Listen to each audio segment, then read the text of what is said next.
am Querida Johnson, 36 years old, and a single mom to my amazing daughter, Lily. After my divorce from Amanda 3 years ago, I have worked hard to build a stable life for us. Every year, I looked forward to my parents' lavish Christmas party, but this year, they declared a strict no-children policy, including my 7-year-old Lily. I was hurt, but agreed. Then I walked in to find Amanda with her new husband and their 3 kids being warmly welcomed. My parents told me these children deserve to be here. Let me know in the comments where you are watching from, and hit that subscribe button to hear how I finally stood up to my family and chose my daughter's dignity over toxic support. I grew up in Fairfield, Connecticut, in a neighborhood where everyone drove luxury cars and belonged to the country club. My parents, Harold and Patricia Thompson, built their wealth through my father's commercial real estate development company. From the outside, our colonial-style mansion with its perfectly manicured lawn represented the American dream. Inside was a different story. My childhood memories are filled with fancy dinner parties and carefully orchestrated family photos rather than warmth and genuine connection. My mother, Patricia, was always concerned with appearances. She was on every prestigious committee in town and made sure our family projected an image of perfection. My father, Harold, worked long hours, and when he was home, his attention was divided between his phone calls and his scotch. From an early age, I learned that their love and approval came with conditions. Getting straight A's meant a warm smile from my father. Winning the piano recital competition meant my mother would brag about me to her friends. But showing interest in art or expressing my own opinions often meant cold shoulders and subtle disapproval. The dynamic worsened when my sister Diana was born when I was 5. Diana was naturally more aligned with what my parents valued. She was outgoing, conventionally pretty according to my mother's standards, and interested in the social climbing that my parents considered important. I was more introverted, creative, and questioned the emphasis on status and wealth. By middle school, the contrast in how we were treated became undeniable. Diana received immediate attention when she called. My concerns were often met with sighs and reminders of how busy my parents were. When Diana wanted writing lessons, she got them immediately. When I wanted art classes, I was told to focus on more practical subjects. High school brought more of the same. My parents attended every one of Diana's cheerleading competitions, but missed my art show where I won first place. My graduation gift was a practical sedan, while Diana later received a luxury convertible. I grew accustomed to the inequality, but it never stopped hurting. When it came time for college, my parents had my future mapped out: business school, followed by a position in my father's company. I gathered my courage and told them I wanted to study graphic design at Rhode Island School of Design. The argument that followed was explosive. My father called my chosen field a hobby, not a career. My mother lamented how I was throwing away my potential. Eventually, they agreed to pay for my education, but not without conditions. I had to maintain a perfect GPA, call home weekly with updates, and intern at a company they approved of during summers. Every penny came with strings attached, which became their pattern for any support they provided. College brought freedom from daily scrutiny, but also financial dependence that my parents leveraged constantly. Still, I thrived in my classes, discovering my talent for digital illustration and building my first real friendships with people who appreciated me for myself. It was during junior year that I met Amanda. She was studying marketing, and we met at a campus LGBTQ alliance meeting. Amanda was everything I wasn't: bold, confident, and unafraid to take up space. With her curly auburn hair and infectious laugh, she drew people to her naturally. I was instantly attracted to her energy, and to my surprise, she seemed equally drawn to my quieter, artistic nature. Our first date was at a small art gallery, followed by coffee that turned into a 5-hour conversation. We became inseparable, and for the first time, I experienced what it felt like to be truly seen and valued for exactly who I was. Amanda encouraged my art and believed in my potential in ways my family never had. When I brought Amanda home to meet my parents during Thanksgiving break, their reaction was predictably disapproving. They were civil in front of her, but later questioned whether this was just a phase or if I was trying to embarrass them. My mother worried what her friends would think. My father suggested it would hurt my job prospects. Over time, they reluctantly accepted Amanda primarily because of her ambition and charisma. Amanda knew how to charm them, focusing conversations on her career goals and complimenting my mother's taste. She understood the social games my parents played better than I ever had. While they never fully embraced our relationship, they eventually reached a level of tolerance that passed for acceptance in our family. Looking back, I should have recognized how Amanda's ability to win over my difficult parents foreshadowed her talent for manipulation. But at the time, I only felt relief and gratitude that the most important person in my life had found a way to coexist with my family. I had no idea how this complicated dynamic would eventually unravel in the most painful way possible. Amanda and I married 6 years after graduation, when we were both established in our careers. I had built a modest freelance graphic design business while Amanda was climbing the corporate ladder at a marketing firm in Hartford. My parents paid for a wedding that was more to their taste than ours. Lavish flowers, expensive catering, and a guest list filled with people they wanted to impress, rather than those we were close to.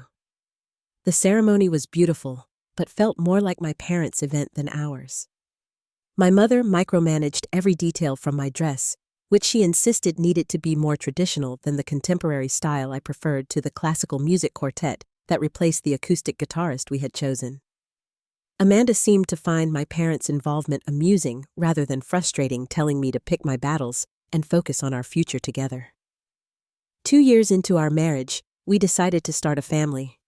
After much discussion, we chose a sperm donor with physical characteristics that complemented Amanda's features. I would carry our child as Amanda was focused on a promotion and didn't want to take maternity leave at a critical career juncture. My pregnancy with Lily was relatively easy, though my mother managed to make it stressful with constant opinions about everything from my diet to my birthing plan. When Lily arrived, a perfect 7-pound baby with a tuft of dark hair and deep blue eyes, I fell completely in love. Amanda seemed happy, but maintained emotional distance, often working late, even during my maternity leave. The early years of Lily's life were a balance of joy and strain. I scaled back my freelance work to be Lily's primary caregiver, while Amanda's career accelerated. She was named marketing director by the time Lily turned 3, which meant more travel and longer hours.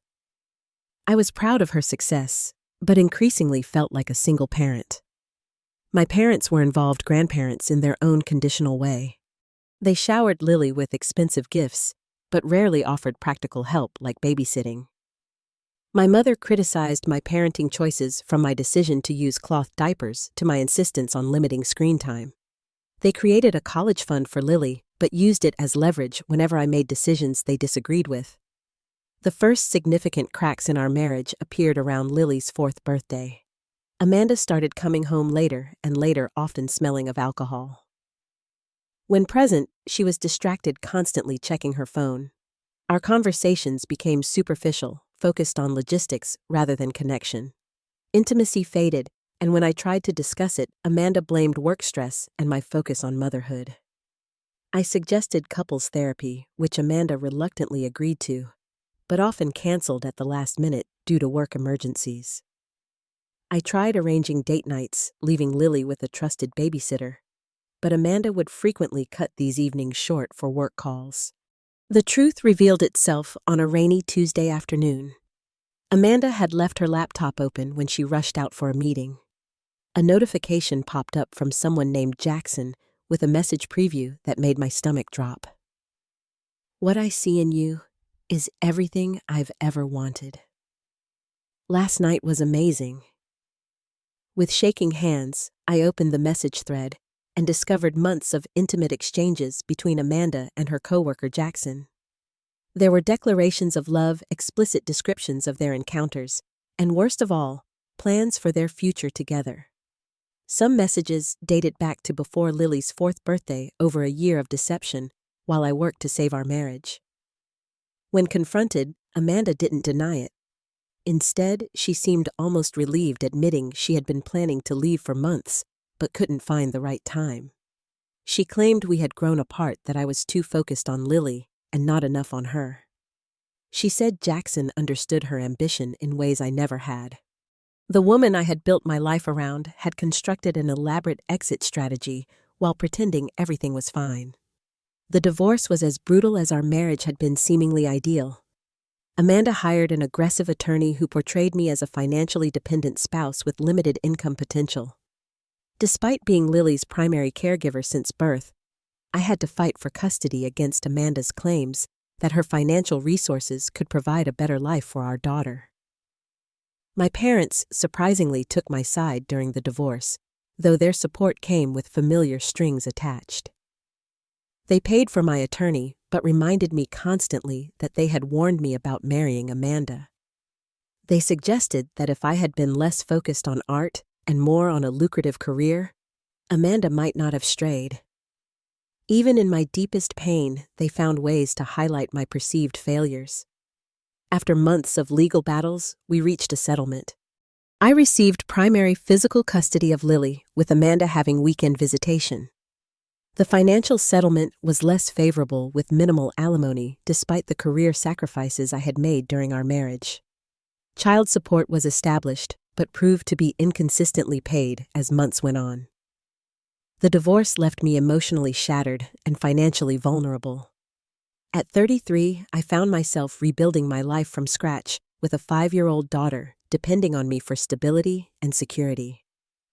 My parents offered financial support that allowed us to stay in a good school district for Lily, but their help came with daily reminders of my dependence and their disappointment in my choices. As I signed the final divorce papers, I had no idea that the greatest betrayal was yet to come, not from Amanda, but from the family I had been trying to please my entire life.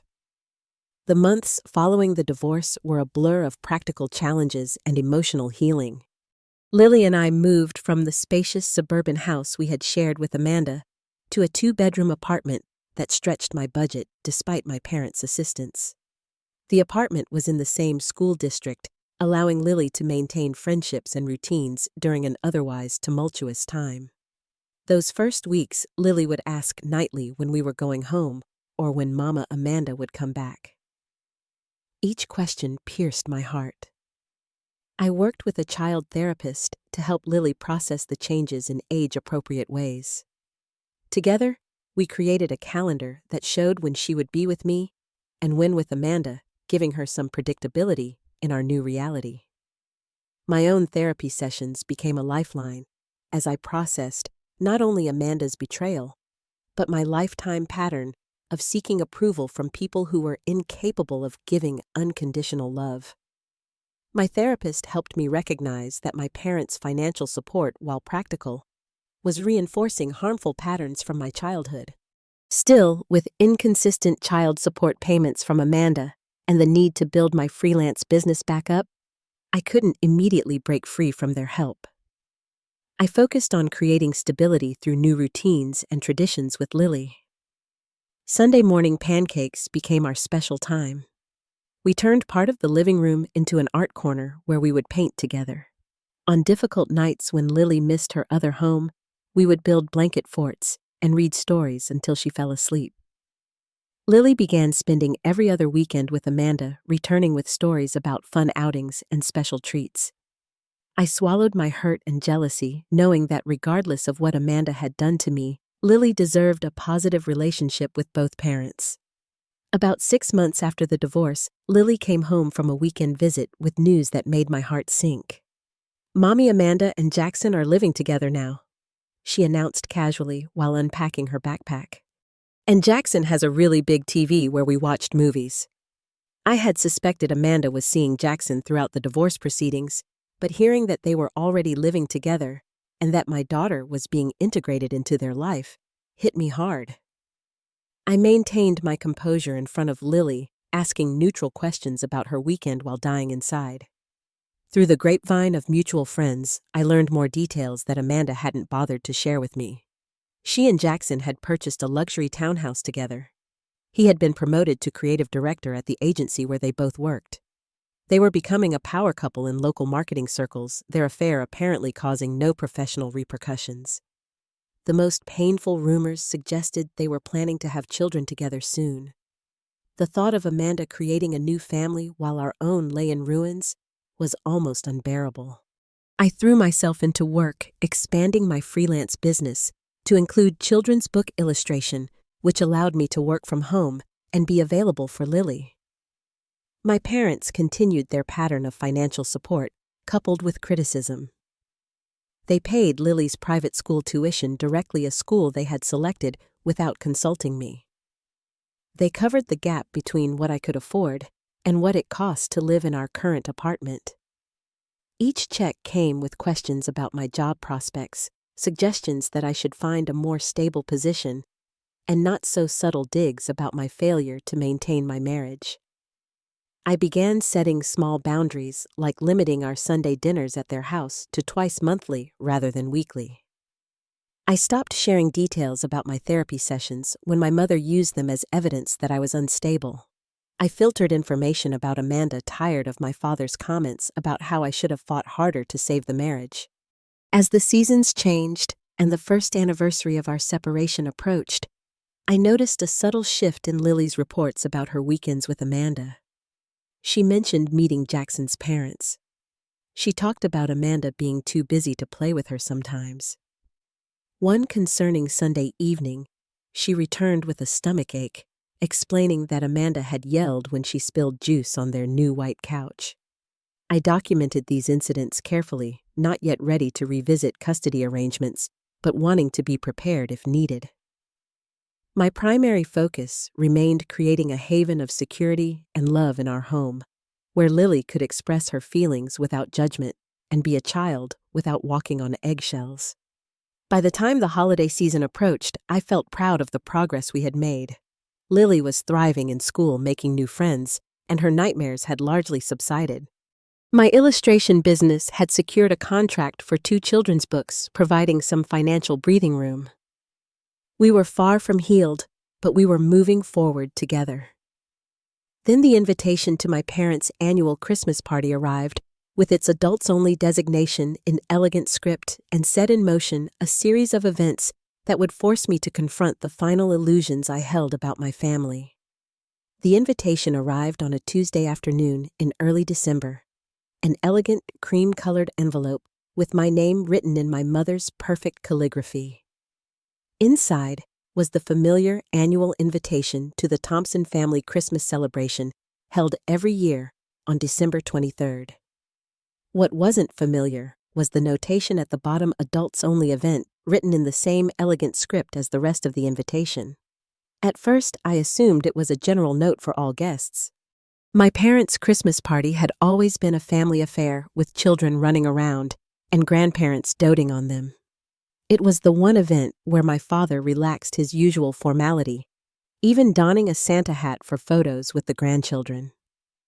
I called my mother to confirm that Lily would still be welcome, assuming she would be exempt from the adults-only rule as family. The conversation quickly shattered that assumption.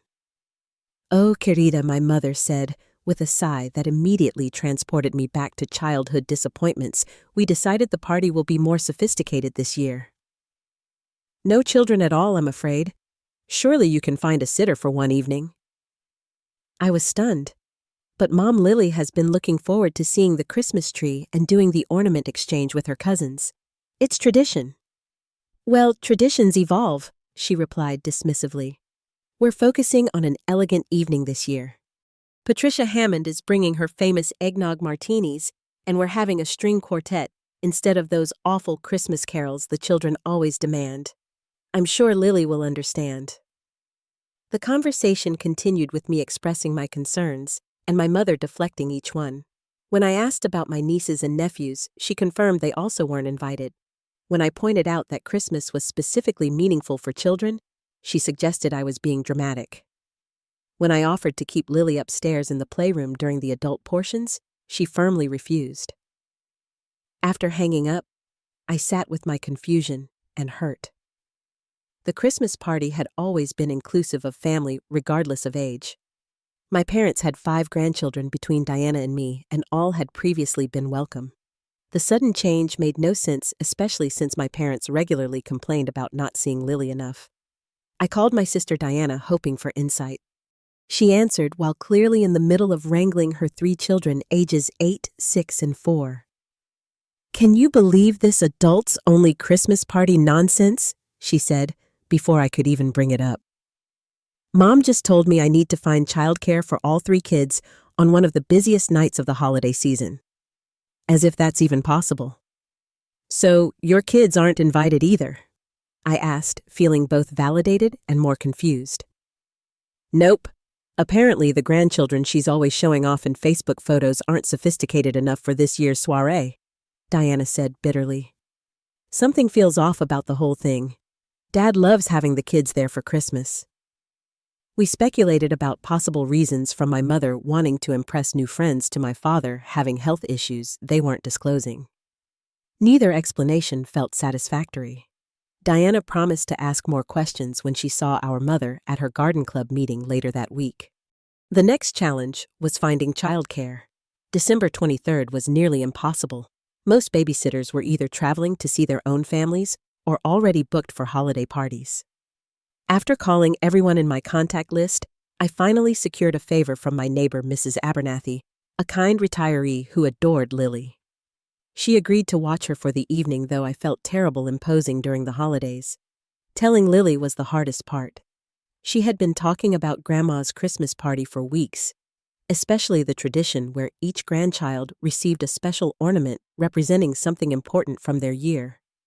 Lily had already decided she wanted one shaped like a paintbrush to commemorate the art contest she had won at school. Her face fell when I explained she wouldn't be attending.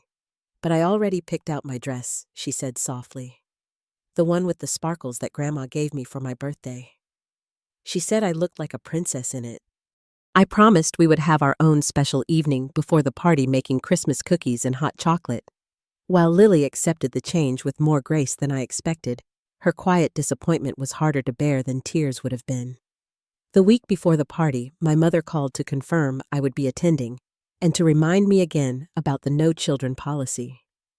The repeated reminders increased my suspicion that something unusual was happening, but I couldn't imagine what. On the morning of December 23rd, Lily and I had our promised baking session, filling the apartment with the scent of cinnamon and vanilla. We decorated sugar cookies with more sprinkles than was reasonable and made a batch of my grandmother's famous chocolate crackle cookies to bring to the party. Throughout our activities, I pushed away guilt about leaving her behind and focused on making the morning special. After dropping Lily at Mrs. Abernathy's with her favorite stuffed animal and a backpack full of activities, I drove to my parents' house in Greenwich. I had offered to come early to help set up, as I did every year. Despite the confusion about the guest list, I wanted to maintain some normalcy in our family traditions. Snow had just begun to fall as I pulled into the circular driveway of my childhood home. The Georgian-style mansion was outlined in white lights, with garlands framing each window. It looked like something from a Christmas card, perfect and pristine, as my mother insisted everything in her life should be. I used my key to enter through the side door near the kitchen, carrying the cookies and the gifts I had brought. The house smelled of pine and spices, and I could hear Christmas music playing softly from the main living room. Not the string quartet my mother had mentioned, but traditional carols, the very ones she had dismissed as awful when speaking to me. And then I heard something that stopped me in my tracks, the unmistakable sound of children's laughter. Had my mother changed her mind after all? Was this elaborate ruse some kind of surprise? With confusion and a spark of hope, I moved toward the living room. What I saw there froze me in place, the cookie tin nearly slipping from my grasp. The living room of my parents' home had been transformed into a Christmas wonderland. The 12-foot tree glittered with the antique ornaments my mother had collected over decades. Garlands draped across the marble fireplace, where a fire crackled cheerfully. The scene would have been heartwarming if not for the people gathered there. Amanda sat in one of the wingback chairs, looking effortlessly elegant in a red sweater dress that complemented her auburn hair. Beside her stood Jackson, tall and handsome in a way that felt like salt in my wounds. But what truly shattered me were the three children playing nearby, a set of twin boys who appeared to be around 4 years old and a toddler girl with auburn curls like Amanda's.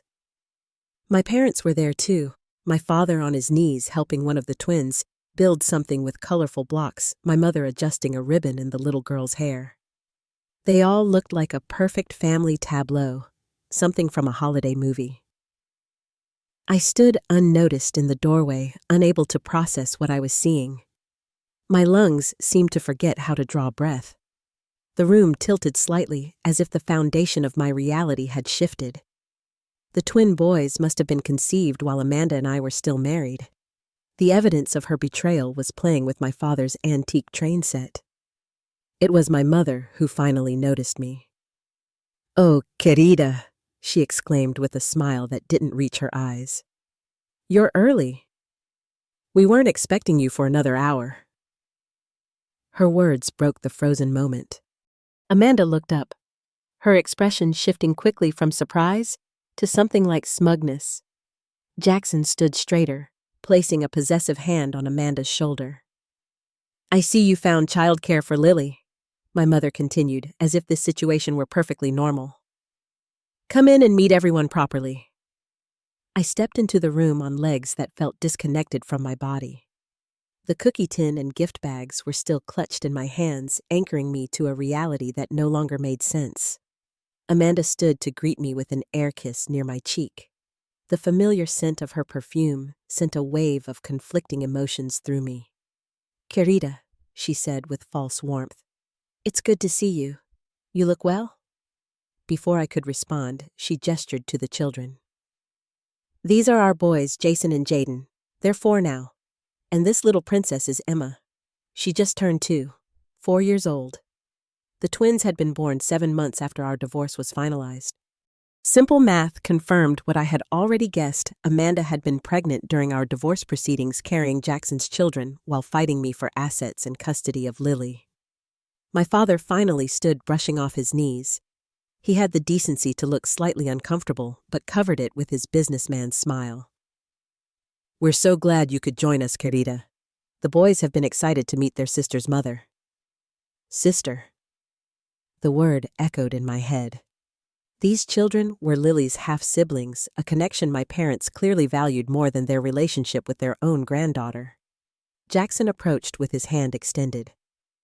"Nice to finally meet you properly," he said, as if we were business acquaintances rather than people whose lives were painfully entangled.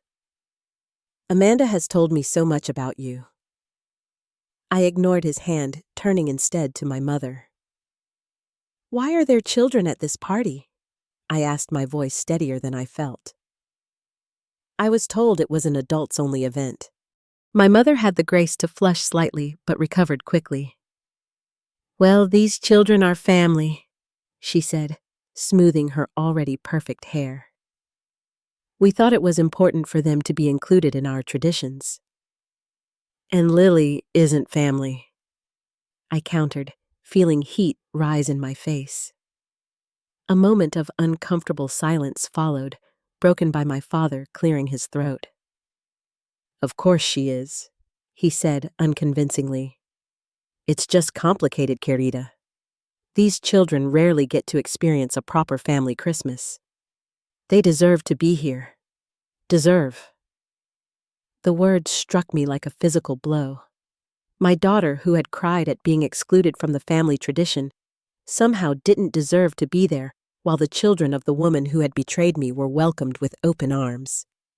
Amanda intervened, her voice honey-sweet but with an edge. "We're all trying to build bridges here, querida. The children shouldn't suffer because of adult issues." I looked at the 3 children innocent in this adult drama. The twins had Jackson's dark hair and Amanda's smile. Little Emma was nearly a carbon copy of Amanda at that age. None of this was their fault, but the injustice of the situation burned in my chest. My mother touched my arm, guiding me toward the kitchen. "Why don't you help me with the appetizers while the others continue decorating?" she suggested, clearly trying to remove me from the situation before I could make a scene. In the kitchen, surrounded by trays of elegant hors d'oeuvres, I finally found my voice. "How long has this been going on?" I demanded. "How long have you been playing grandparents to Amanda's new family?" My mother busied herself arranging smoked salmon on crackers. "We stayed in touch after the divorce," she admitted. "Amanda was always so good about sending photos and updates about the children. They started coming to Sunday dinners about a year ago." A year. While I sat at those same Sunday dinners with Lily, hearing my parents complain about not seeing her enough during the week they were hosting secret meals with Amanda's family on alternate weekends. "It's a practical arrangement," my mother continued, not meeting my eyes. "These children are Lily's siblings. Maintaining a relationship with them ensures Lily can know them when she's older." "Don't pretend this is about Lily," I said, my voice shaking. "She doesn't even know these children exist because Amanda and I agreed to wait until she was older to explain the complicated situation. This is about you choosing Amanda over your own daughter. Again." My mother's hands stilled on the serving tray. "That's not fair, querida. We've supported you significantly since the divorce. Your apartment, Lily's schooling, we've provided everything you've needed." I laughed bitterly. "Yes, and reminded me of it daily. But financial support isn't the same as loyalty or respect. You excluded my daughter from a family tradition while welcoming the children of the woman who betrayed me." She sighed with familiar exasperation. "You're being dramatic. It's one party, not a life-altering event. And frankly, Amanda and Jackson are establishing themselves quite successfully. It makes sense to maintain good relationships with them." There it was, the truth. My parents valued success and status over family loyalty. Amanda and Jackson, with their marketing careers and picture-perfect new family, fit my parents' image of success better than I did as a struggling single mother. "Are you financially supporting them too?" I asked, suddenly a suspicion forming. My mother's slight flinch confirmed my guess before she spoke. "We've helped with the twins' preschool tuition," she admitted, "and set up college funds for all 3 children just like we did for Lily. It's only fair." The final piece clicked into place. My parents weren't just emotionally invested in Amanda's new family. They were financially entangled as well. The same parents who reminded me weekly of my dependence on their support were freely giving to the woman who had shattered our family. As guests began to arrive, my mother returned to the living room, leaving me alone in the kitchen with my rage and heartbreak. I stood there, surrounded by holiday abundance, feeling more isolated than I had in the depths of my divorce. A clarity began to form through the pain. My entire life had been shaped by seeking approval from people who would never truly give it. My parents' love had always been conditional, based on meeting their expectations and fitting their image of success. I had accepted their financial support after the divorce, believing it was motivated by care for Lily and me. Now I saw it for what it was, a way to maintain control and a public image of family harmony. As I heard my mother's practiced laugh greeting guests in the next room, I made a decision that would change everything. It was time to stop accepting conditional support and start building a life on my own terms, regardless of the challenges ahead. I took a moment in the kitchen to compose myself, breathing deeply and wiping away the tears that threatened to fall. This was not the place for an emotional breakdown. I needed clarity and strength for what I was about to do. Straightening my shoulders, I walked back into the living room where guests were now arriving. The space had filled with about 20 people, mostly my parents' friends and business associates dressed in holiday finery and sipping champagne. Amanda and Jackson were holding court near the fireplace, her hand casually resting on his arm as she laughed at something one of the guests said. My parents moved through the room with practiced ease, making introductions and ensuring everyone had drinks. I noticed how they proudly introduced Jackson as a creative director and Amanda as a marketing executive, mentioning their recent feature in a business magazine. The children were being doted on by guests, the twins showing off their matching Christmas sweaters, while little Emma was passed from one admiring adult to another. I stood quietly observing for several minutes, invisible in the corner, as I had often felt growing up in this house. Diana arrived with her husband Mark, but without their children, looking confused when she spotted the 3 children already present. Our eyes met across the room, and I saw her expression shift from confusion to understanding to anger as she pieced together the situation. My father noticed me standing alone and approached, handing me a glass of champagne. "Try to enjoy yourself, querida," he said quietly. "The holidays are about forgiveness and new beginnings." I took the glass, but didn't drink. "Is that what this is about? Forgiveness? Because from where I'm standing, it looks like you and Mom chose Amanda's family over your own daughter and granddaughter." He glanced around, clearly concerned about being overheard. "That's not true. We've been incredibly generous with you and Lily." "With your money, yes," I agreed, "but not with your loyalty or respect. You specifically excluded Lily from this party so you could play grandparents to Amanda's children without complications. Did you think I wouldn't find out?" My father's expression hardened. "Lower your voice. This isn't the time or place for this discussion." "When is the time?" "Dad," I countered, "after you've completely replaced us with Amanda's picture, perfect new family. After Lily realizes her grandparents prefer her half-siblings she doesn't even know exist." Our conversation had begun to attract attention. Nearby guests pretended not to listen while casting curious glances our way. Amanda noticed too, whispering something to Jackson before moving closer to our conversation. My father's jaw tightened. "You're being irrational. Of course, we haven't replaced you or Lily. We're simply being practical about family connections." "Practical," I repeated, "like paying for those children's preschool while reminding me weekly how grateful I should be for your help with Lily's education." Amanda inserted herself into the conversation with practiced smoothness. "Querida, I think we all want what's best for the children. They're innocent in all this." I turned to her, finally facing the woman who had shared my life for nearly a decade. "You were pregnant with his children while we were still married, wasn't I?" "The twins are 4. We've been divorced for 3 years." Amanda at least had the decency to look uncomfortable. "It's complicated," she said, echoing my father's earlier words. Jackson joined us, placing a protective arm around Amanda. "The past is the past," he said dismissively. "We're focused on the future now." The room had grown quieter, the holiday music suddenly more prominent as conversations paused around us. My mother appeared at my father's side, her smile strained. "Perhaps we should move this discussion to the study she suggested, always concerned with appearances." I shook my head. "No, I think everyone should hear this. I'm curious why my daughter wasn't deserving of an invitation to her grandparents' Christmas party, but these children are." My mother's voice dropped to a harsh whisper.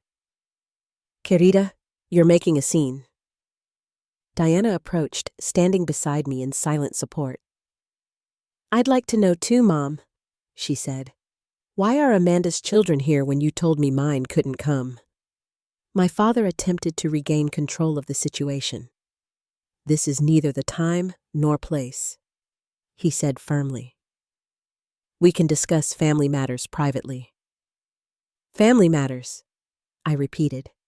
"That's exactly what this is about, who you consider family and who you don't. You've made your choice very clear today." My mother's composure slipped slightly. "We've done everything for you since the divorce," she hissed. "Paid your rent, Lily's tuition, even your car payment. A little gratitude would be appropriate." The final confirmation that their support had never been about love, but about obligation and control. And in that moment, I knew what I had to do. I set my untouched champagne on a nearby table. "I'm ending your financial support," I said clearly. "All of it. I'd rather struggle on my own than accept help that comes with such conditions."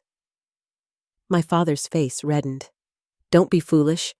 You can't afford Lily's school or that apartment without our help." "Then we'll move and find a new school," I replied, surprising myself with my calm certainty. Lily deserves to grow up in a home where love doesn't come with strings attached. My mother scoffed. And how exactly will you provide for her without our help?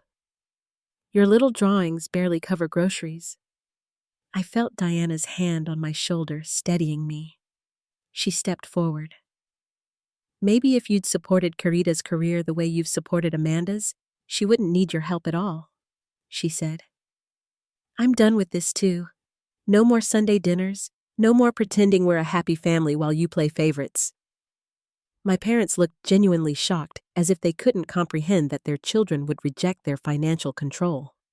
My father recovered first, his expression hardening into the one he used for difficult business negotiations. If you refuse our support, that's your choice, he said coldly. But don't come crying to us when you can't provide the lifestyle Lily deserves. She deserves love and honesty, I responded. Everything else is secondary. Amanda, who had been watching this exchange with growing discomfort, attempted to intervene again. Carita, think about what you're doing. The children shouldn't suffer because of adult disagreements. I looked at her directly.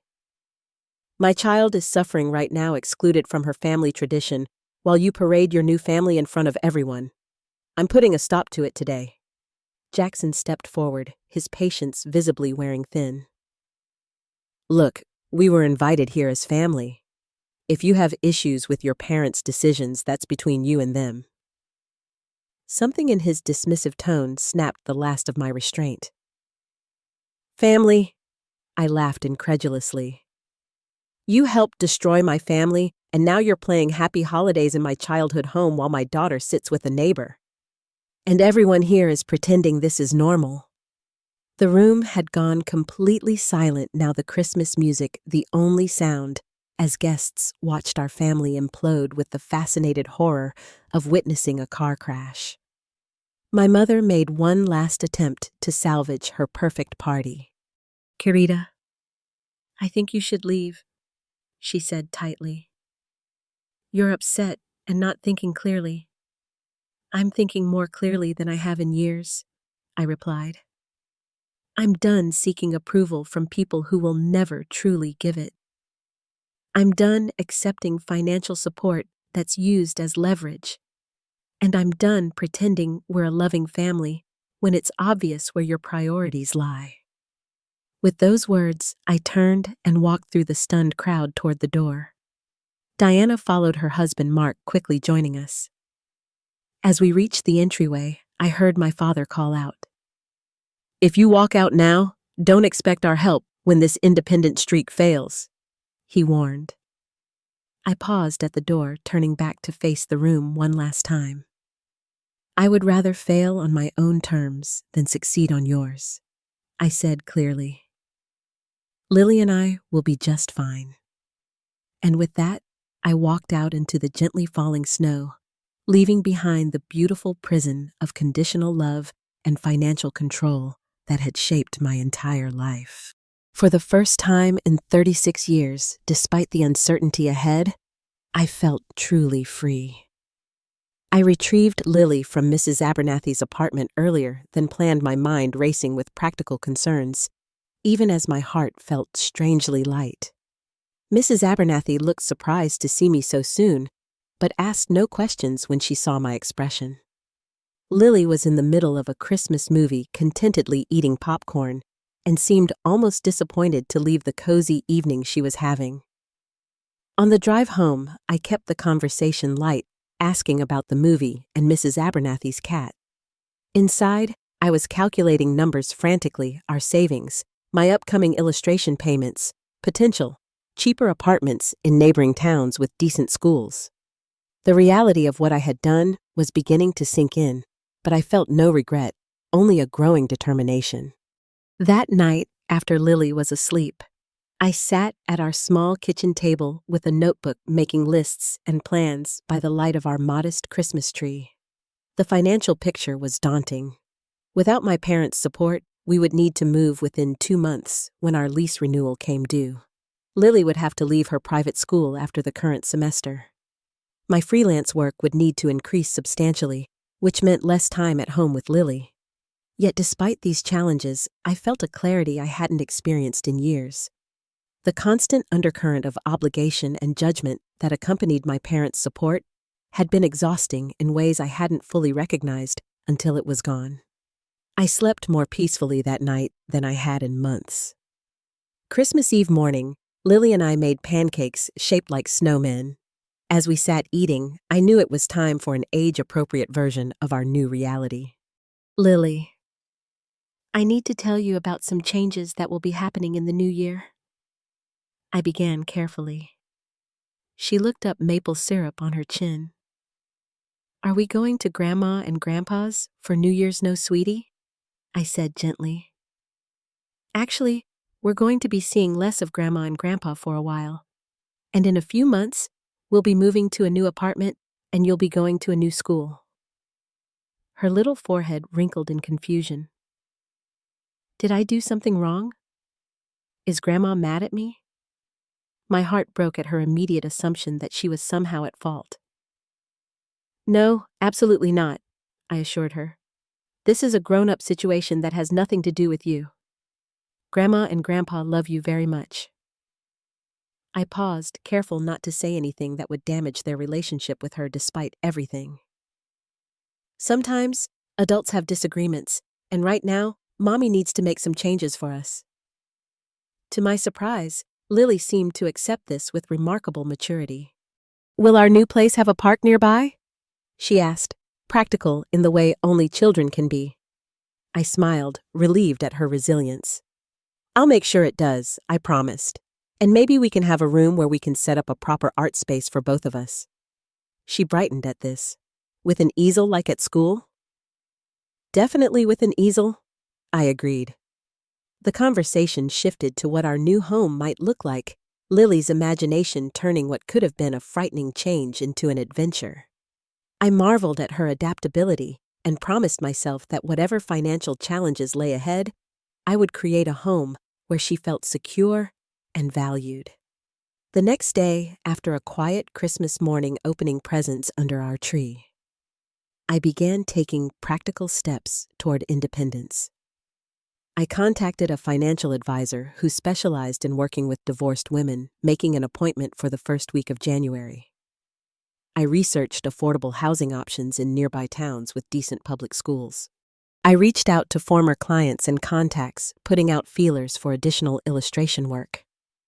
My sister Diana called on December 26th, still processing her own confrontation with our parents after we left the party. I told them I was done with their conditional love too, she said. Mark and I can afford our lifestyle without their help. We've just been accepting it because it seemed easier than fighting. I felt a surge of gratitude for my sister's solidarity. We'd never been especially close separated by our parents' differential treatment and our own different life paths. Now, for the first time, we were truly allies. After my big scene, I need to know what happened, I asked her. Diana laughed. It was epic, honestly. After you left, Mom tried to resume the party like nothing had happened, but people were whispering. Amanda looked absolutely mortified. Dad started drinking scotch straight. Within an hour, most of the guests had made excuses to leave. And Amanda's family? They stayed, Diana said with evident disgust, acting like they were the real family members while we were the troublemakers. Mom kept fawning over those kids. It was surreal. We talked for nearly an hour, making plans to have our children spend time together in the new year, creating our own family traditions separate from our parents' influence. Diana offered practical help with the move and suggested her children's pediatrician, who offered sliding-scale payments for families without comprehensive insurance. A week into the new year, Amanda finally reached out. I braced myself when I saw her name on my phone, but answered with hard-won composure. I think we need to talk about what happened at your parents' party, she began without preamble. I'm listening, I said, determined not to be drawn into drama. Amanda sighed audibly. Look, I didn't ask your parents to choose sides. They approached us about maintaining a relationship with the children. I thought it would be good for Lily eventually to know her half-siblings. The children aren't the issue, I replied evenly. The issue is the deceit and the blatant favoritism. You were pregnant with Jackson's twins while we were still married, weren't you? A pause. Yes, she admitted finally. It wasn't planned. I laughed bitterly. Nothing ever is with you, Amanda. The affair wasn't planned. The pregnancy wasn't planned. And yet somehow everything works out conveniently for you. That's not fair, she protested. Neither is excluding Lily from a family tradition while welcoming your new family, I countered. Or having my parents financially support your children while holding their support over my head. Another pause. I didn't know they were giving you such a hard time about money, she said quietly. They never mentioned conditions when they offered to help with the twins' preschool. Of course not, I said. You've always been who they wished I was successful, ambitious, willing to play their social games. They probably didn't think you needed conditions. The conversation continued more civil than I would have expected. Amanda expressed concern about my financial situation after cutting ties with my parents, which I deflected. We tentatively discussed the eventual introduction of Lily to her half-siblings, agreeing to revisit the topic when emotions weren't so raw. It wasn't reconciliation, but it was a step toward a more functional co-parenting relationship. The next months brought rapid changes. I found an affordable 2-bedroom apartment in a neighboring town with good public schools. The area was less affluent than our current neighborhood, but had a diverse, family-friendly atmosphere that felt immediately welcoming. The apartment complex had a small park within walking distance and was near a community center that offered after-school programs at reasonable rates. Lily was initially anxious about changing schools mid-year, but her first visit to meet her new teacher, Mrs. Rodriguez, helped ease her fears. Mrs. Rodriguez had created a colorful, creative classroom environment and took special interest in Lily's artistic abilities, promising to help her continue developing her talents. Moving day arrived in late February. Diana and Mark helped with the heavy lifting, and Lily's excitement about decorating her new room helped offset the bittersweet feelings of leaving our old apartment. We had downsized considerably, selling furniture that wouldn't fit in the smaller space and simplifying our possessions. The resulting home was cozier and somehow more authentically ours than the apartment my parents had essentially chosen for us. My parents made several attempts to regain control during this period. My mother showed up unannounced at our old apartment, with gifts for Lily, looking shocked when she found boxes being packed. My father called with vague threats about Lily's future, suggesting she would resent me for depriving her of the advantages they could provide. I remained firm, establishing clear boundaries while leaving the door open for a relationship based on mutual respect rather than financial control if they ever chose to walk through it. To my surprise, my illustration business began to thrive in our new circumstances.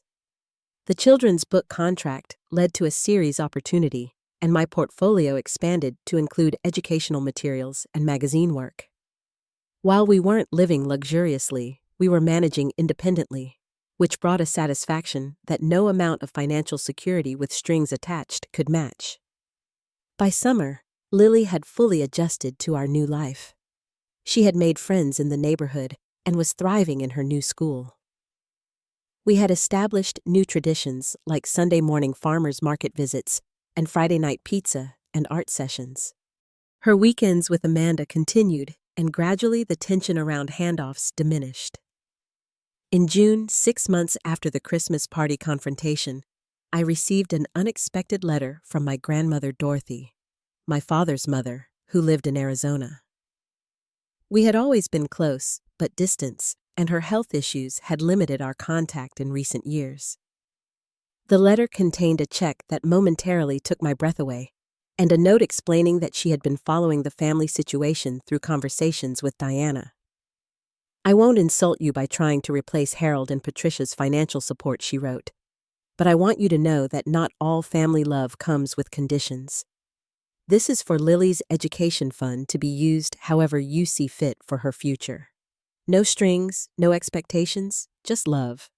It wasn't enough to return us to our previous lifestyle, but it was a meaningful buffer against future uncertainties and a powerful reminder that family support could come from unexpected directions.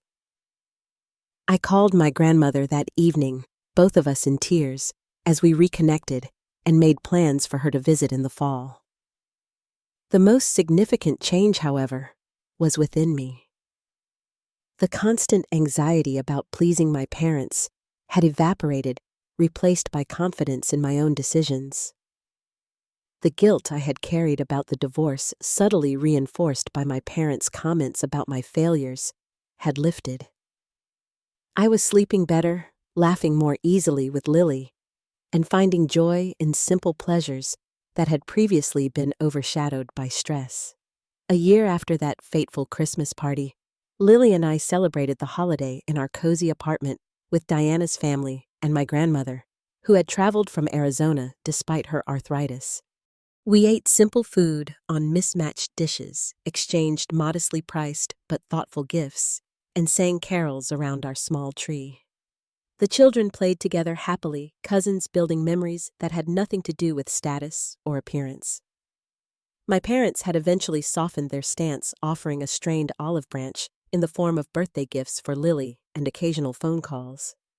I accepted these tentative connections while maintaining firm boundaries about their involvement in our lives. The relationship was evolving slowly with more honesty than we had managed in the previous 36 years. As for Amanda, we had reached a workable co-parenting arrangement and had even begun the careful process of introducing Lily to her half-siblings in supervised settings. The children, innocent in the adult complications, had formed cautious friendships that might someday grow into meaningful family bonds. That Christmas night, after all our guests had gone, and Lily was asleep surrounded by new toys, I sat by our tree reflecting on the journey of the past year. The path from conditional acceptance to authentic independence had been challenging, but undeniably worth every difficult step. I had discovered that family isn't defined by obligation or financial support, but by genuine care and mutual respect. Sometimes standing up for yourself and your child means walking away from toxic support, even when the future seems uncertain. What would you have done in my situation? Would you have stayed for financial security or chosen independence despite the challenges? Share your thoughts in the comments below. And if this story resonated with you, please like, subscribe, and share it with others who might be struggling with conditional family relationships. Remember that sometimes the greatest gift we can give ourselves and our children is the courage to define family on our own terms. Thank you for listening, and I wish you holidays filled with authentic love and connection.